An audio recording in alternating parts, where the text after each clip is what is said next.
Guys, the GMMK2 has just been released, so let's take a closer look to see if it's gonna be your next keyboard.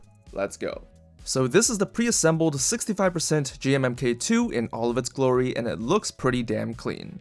And just like the GMMK1, this keyboard has an exposed low-profile case design. It features a thick anodized aluminum top plate that goes over the edges where you can see the side LED strip and white plastic bottom. Now moving on to the bottom, we have a huge debossed logo, textured rubber feet, and flip-out kickstand feet with rubber on the tips. The feet help raise the keyboard from a 7 to 14 degree typing angle, while the 96% version goes from a 6 to 11 degree typing angle. This keyboard has a centered USB-C port with a logo right above it, and comes with a braided cable that has custom painted tips. The plug is kind of interesting because it has these dampeners on the side that keep the plug real snug when it's plugged in, so much that it takes quite a bit of effort to remove it. So the GMMK2 comes in two different versions. You've got the 96% version, which is basically the full layout with the numpad, and you also have the 65% that we have right here. It's going to be available in black, white, and pink, which is going to be shipped at a later date, and you've also got two configurations as well. You can either get the bare bones kit, which is basically just the case, no keycaps, no switches, for $80, while the fully assembled kit, like right here, is going to cost you $120, which is actually a pretty good price. And whether you're an enthusiast buying just the bare bones or someone who's just starting off buying the fully assembled kit, you're going to love this keyboard, especially if you're someone who loves that exposed, low-profile case design. Moving on, this keyboard has double-shot ABS shine-through keycaps with secondary features lasered on the front. And the thickness of these keycaps are pretty standard, so there's nothing too special about it. But you do get a free novelty PBT keycap featuring Glorious's new logo, which is a pretty nice touch. And because these keycaps have the secondary functions printed on the keycaps already, it makes this keyboard self-sufficient without a software, which is pretty good. So whether it's media control or RGB control, you've got all the controls at your fingertips. And underneath our keycaps are our exclusive Glorious Fox switches. These switches are factory lubed linear switches with a real nice transparent housing. The base only has 3 pins, and the stem has a normal pull length, so cherry keycaps are not compatible with these switches. One thing that I thought was interesting when I opened up these switches was that the stem looked dry. Like with regular palm stems, they usually look a little glossy and reflective, but with this particular stem, it kind of looks like it has a matte coating to it. But regardless, the performance is still there. Even with that small little bit of lube on the stem, this switch is pretty damn smooth, but it will require a little bit of break-in time before it's as smooth as lubed Gateron yellows.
The performance of the Glorious Fox switches was definitely a pleasant surprise and a great addition to the Glorious family of switches. Now at the time of filming, the Glorious Fox switches are not purchasable on its own, but rather it's going to be an exclusive for pre-built versions of the GMMK Pro and the GMMK2.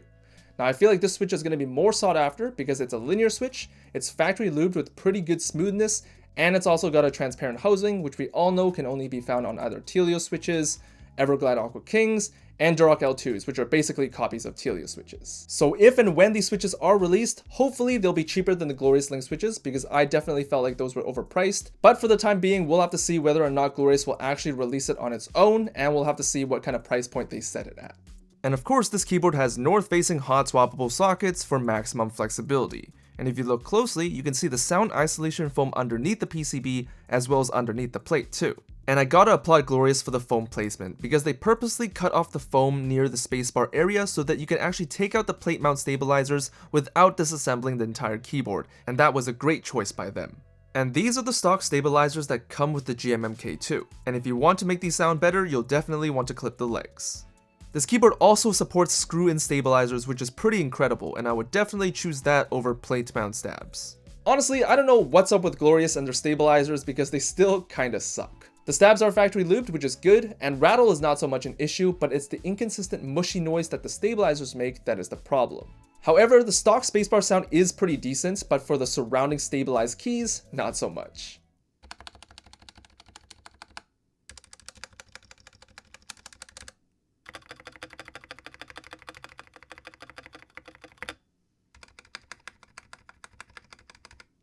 Moving on to the backlighting, this is by far one of the best features on this keyboard. With the help of the transparent housing of the Fox switches, we're getting way more RGB visibility all across the board, and the shine-through keycaps make it pop even more. There's also the side LEDs that kinda get forgotten because of how bright the main lights are, but they do serve the purpose of being a caps lock indicator. As mentioned before, all RGB controls can be done directly on the board, and you'll definitely be able to find an effect that you want to look at all day. Lastly, this keyboard is compatible with the Glorious Core as well as QMK and VIA. You can have different profiles, custom lighting presets, key remapping, and creating macros. You can also change the performance of this keyboard, such as polling rate and latency. Not sure why you'd want more latency, but the option is there, and thanks to the Glorious Core, the flexibility is there to suit all your needs. Overall, the GMMK2 is a pretty damn solid keyboard. The design is clean and the build quality is pretty impressive with this thick anodized aluminum top frame. You've got extremely bright backlighting, you've got side LEDs, you've got hot swappability, and you've also got 2 layers of sound dampening foam included. The keyboard's also got a bit of heft to it, making it feel real premium, but you're paying a pretty reasonable price for it. Lastly, flexibility is all there with QMK, VIA, and Glorious Core support for all your customizing needs. And I think the only thing left to make this keyboard the ultimate keyboard would be turning it into a south-facing keyboard for cherry profile keycap support, or maybe not because the RGB backlighting on this thing is hella bright, and with the backlit keycaps looks absolutely amazing. So maybe this is already the ultimate keyboard. It's got the aesthetic and it's also got the performance. So what else are you looking for? Let me know in the comments down below. Were these all the upgrades that you were looking for from previous GMMK boards? Is this a new budget keyboard that you're going to be looking to get? Because it might be your next keyboard. Links to buy it is going to be in the description down below. Thanks for watching and I'll see you guys later. Peace.